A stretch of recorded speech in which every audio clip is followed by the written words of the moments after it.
All right, welcome to another episode of Boost HQ. Today we have two things to get done.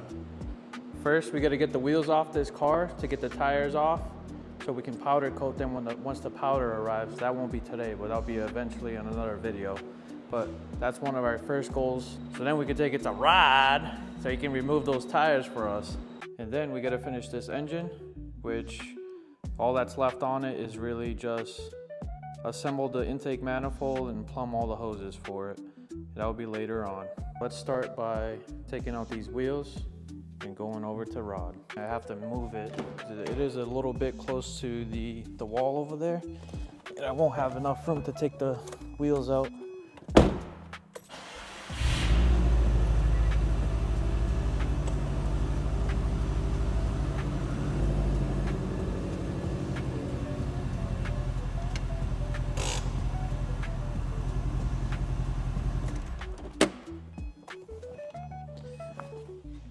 And that is where she'll live, on jack stands.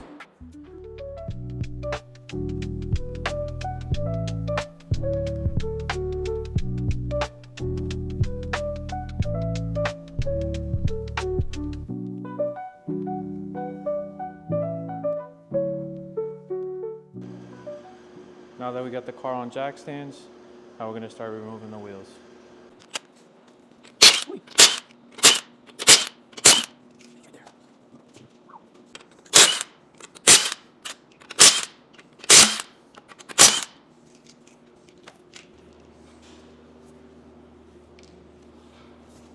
I was gonna say I only had 4. Oh boy. Look at that meat.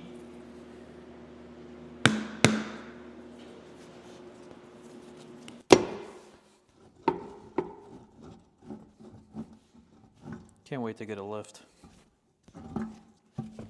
There we go. Gonna have to jack up the car more for sure.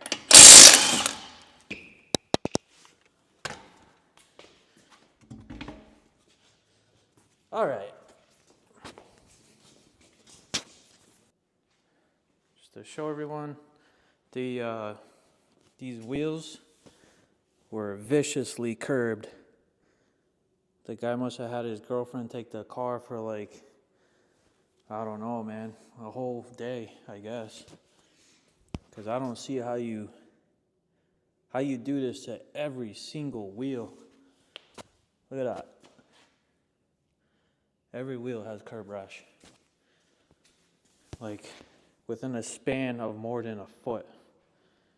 And then there's some edges that are okay. This is just like some black stuff in there, you know what I'm saying?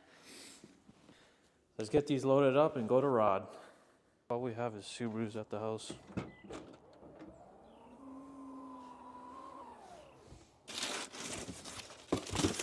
Subaru. That's all we have, Subarus. This is probably the best car you can buy as a daily driver. I used to have a pickup truck. And to be quite honest, the bed space in the truck compared to this is relatively the same. Boom.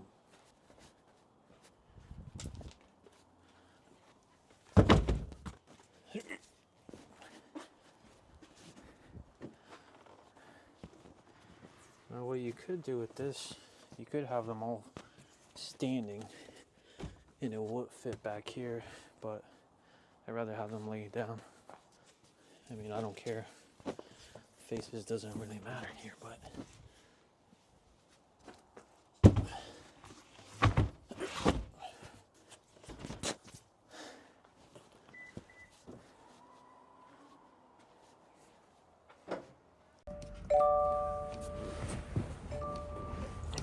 we're here.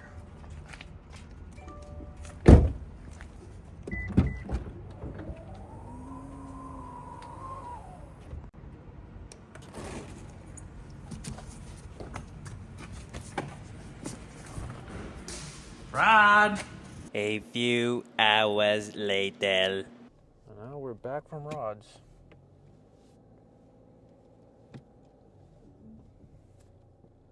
Coming in hot.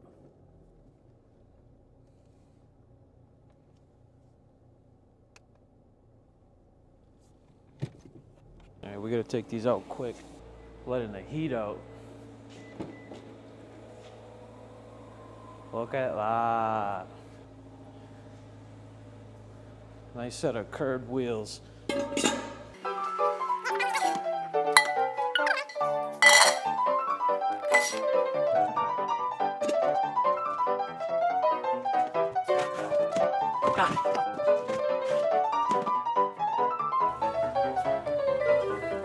See you later.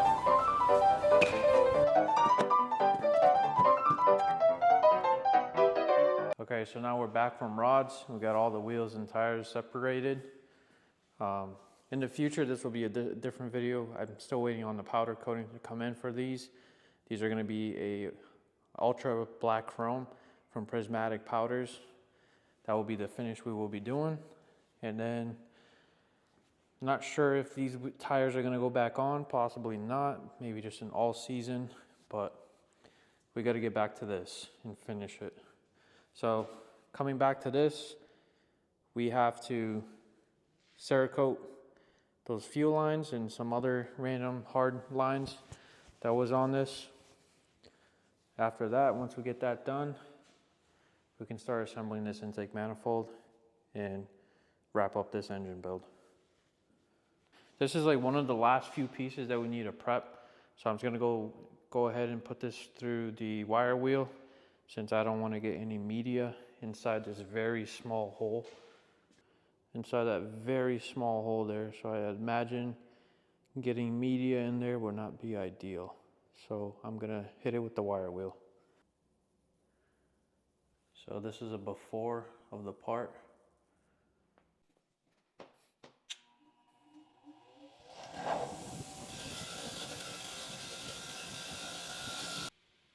And here's an after almost losing my finger. This would come out way better if it was on a sandblaster. So before I paint this, I want to test fit it to make sure it's going to fit properly. Hopefully this is the right bolt.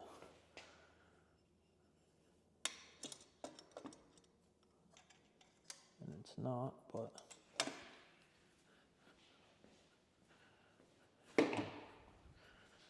make sure the turbo is in the correct orientation here.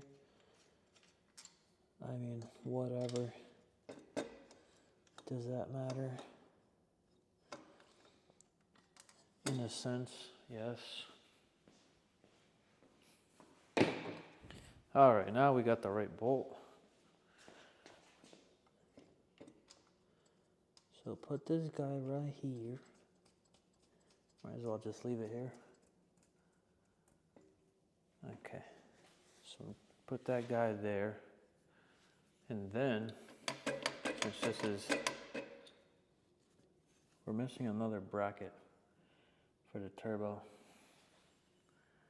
We're gonna have to get that bracket.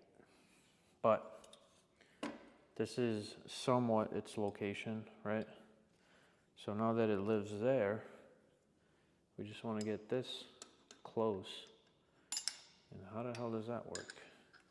So we put it there, put it there. Let me take off this banjo bolt.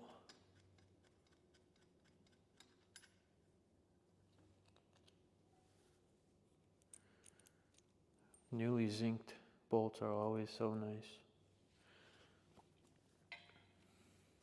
Okay, so this guy goes down here, and obviously we need to bend this because the turbo definitely sits something like that. So this needs to come down a bit, and maybe this comes out a bit, or out. Let's see how that fits.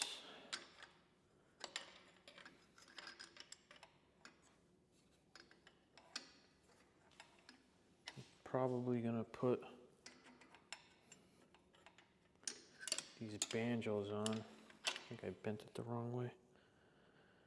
Now you don't want to move this too much because I mean it is steel, but the more you flex it, the more it is likely to crack. I'm gonna get a banjo bolt for that. All right, so here's a banjo bolt that will go on the bottom here. So we'll pop this guy in somehow, some way.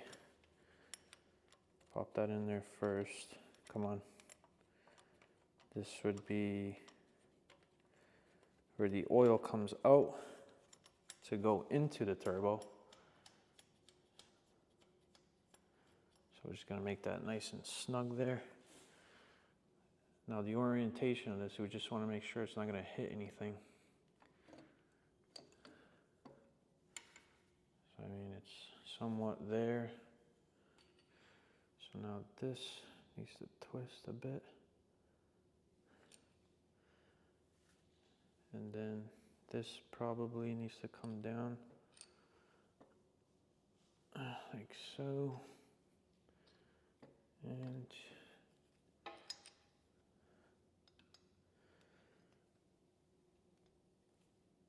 yeah,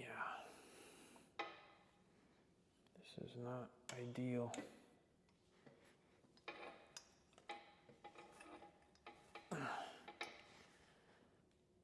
And I think that's how she'll live.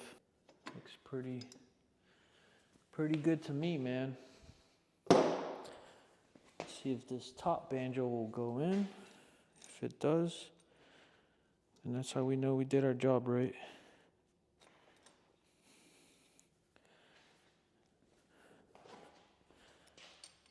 So far it's fighting me.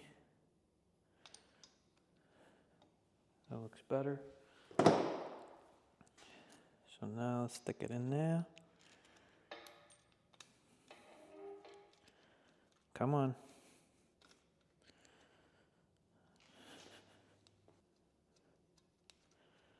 Why aren't you using a socket? I'm lazy. It'll be quicker if you use a socket. I'm in no rush. Ugh, everything's loose. Okay. You know, I don't know if I got that bracket for the turbo. I'm gonna have to take a look.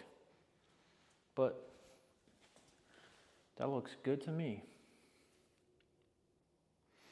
Okay, now that we got all of that done and this part fitted, now we gotta load up our gun to start spraying. So this is the gun I use to Cerakote. It has a 0.8 tip, as you can see. There's what you want for Cerakote. Cerakote is very thin, almost like water. So we need to load this up.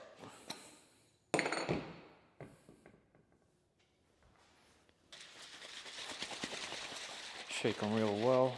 The two colors of choice is going to be graphite black and burnt bronze. We're going to start out with this one since most of the parts are getting this color. Now, as you can see, this is used. When it's brand new, you don't need to strain it because you don't deal with this. There's dry stuff on the cap itself that potentially falls in there. You don't want that to go in your gun because that'll clog it up. So you're gonna have to strain it. I try to keep it as clean as I can. I usually don't get anything in there, but it can always happen as it is right on the tip there. See, that's like a hard piece. So if that goes in your gun, you're getting clogged. Okay, now I got a strainer. I want to get a gun holder as well, but I'm gonna pour it in. So now we got our gun loaded up. Before we start spraying those parts, one of the good things about this garage is that it has that fan right there, which will essentially suck out all the overspray that happens in this area. I gotta go outside and pull out a panel so then that can breathe. Okay, now we're all set up to start Cerakoting. All I gotta do is hook up our air. Actually want to turn down the air pressure a bit.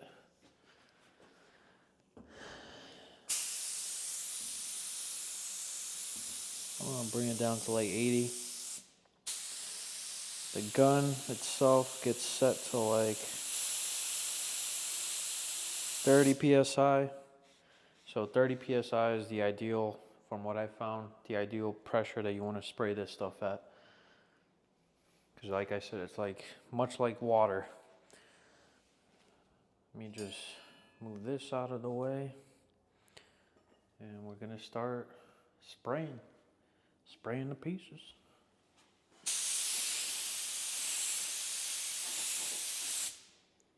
Turn the fan down a bit. You know, I always forget this. I always forget to turn on the fan.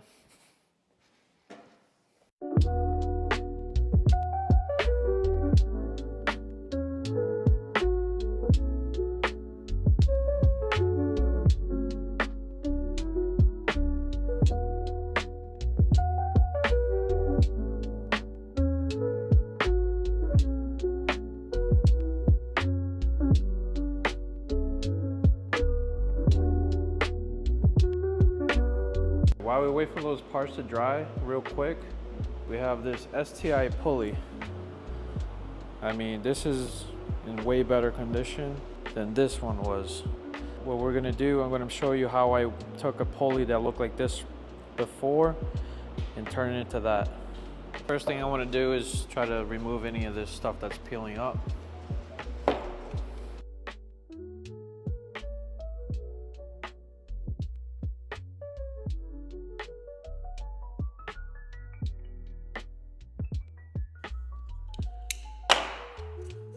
Okay, so now we got that into this, so there's no more of that rubber peeling up. Next step, sandblaster. Now in the video that some of you may have seen, this is the engine that we basically restored from that greasy, grimy, all corroded engine into this, what it is now. Same thing with the intake manifold, the valve cover, this whole engine. Turbo, everything, headers. This is all refreshed by me. I didn't record none of this, but in the future, we have plenty more builds. This car also has the same type of work done. You can see a couple of the bits, the Cerakoted headers. It's kind of tough to see. All the zinc coating was done by me with all the bolts and stuff. Again, the turbo, the downpipe, all of that. So to kind of go over and show you the process, how I do this. For metal parts such as the crank pulley, it only goes in the sandblaster and then it gets coated with either powder coat or Cerakote in the future. Aluminum parts go there. That's where you get the shine. You can see here, this is vapor blasted and this is just cleaned. So if you take it to like a machine shop, they'll just like off gas it, take it through chemicals, whatever the chemical breaks up is what you'll get, and this is essentially your finish. So this is what blasting it and vapor honing it will do. So the blasting part, that gets 80 grit. I use the 80 grit from Harbor Freight, and then I use a 240 grit, which is really fine glass bead. I usually buy that on Amazon. But for today, since we're doing a metal part, the sandblaster only with 80 grit glass bead. And I blast that at 90 psi, if anyone is wondering. So let's get this thing in there.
come here,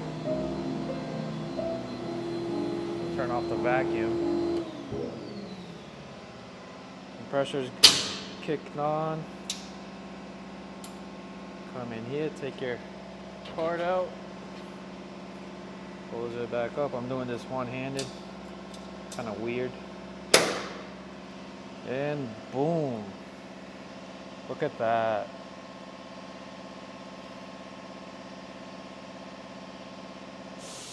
You can see I didn't really get in there, but that's okay. Oh, no, I did get in there.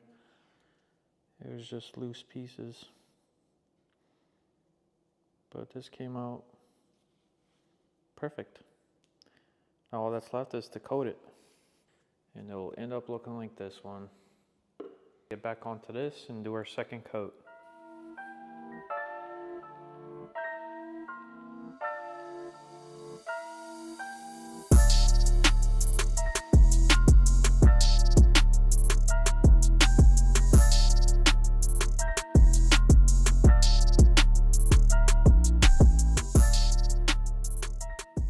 Now that we're done Cerakoting all the bronze parts, and they're just sitting in the oven, the oven's off, just to dry out, I'm gonna work on cleaning another part.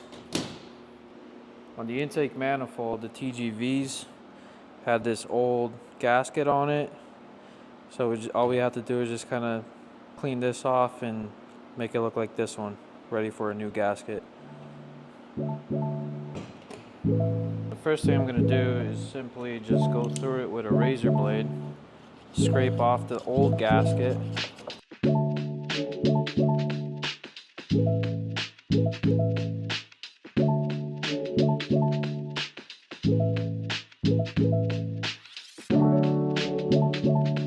Now that both TGVs are clean, I believe our next step, since this came up, we were missing this bracket. The owner of this engine brought this to me, and so we're gonna definitely sandblast this and coat it, because this will only get worse over time with rust. So back to the sandblaster.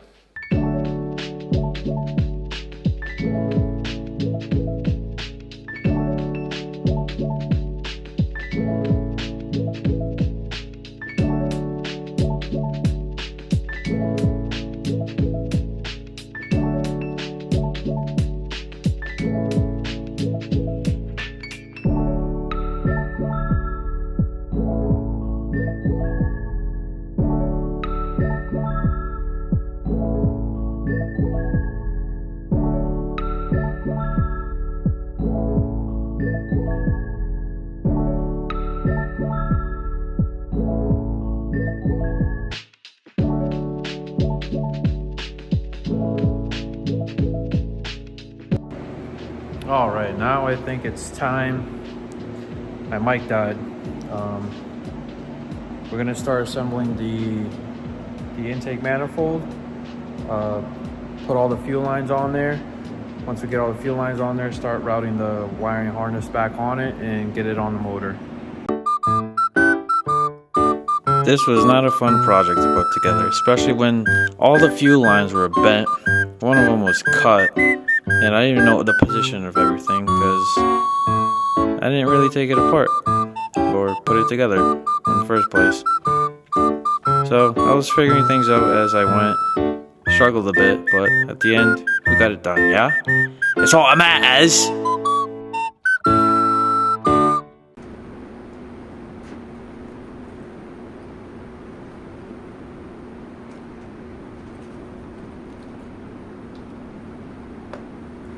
I think this is as good as I can get it for today. I made plenty of progress. Definitely do not recommend taking apart an intake manifold. That is a lot of work, especially on these older ones. Two things that are holding me off from completing this engine is two gaskets, honestly. I need a throttle body gasket in the intake manifold to the TGV housing gasket that goes in between here. So I don't have all the nuts in there yet because of that gasket that goes there. Once I have that, this will be complete and then ready to go in its car. So that's all I got for you guys on this one. If you like that, hit the subscribe button, hit the like button, and I'll see you on the next one. Wait, camera's here. Nope, wrong side. I'm still here.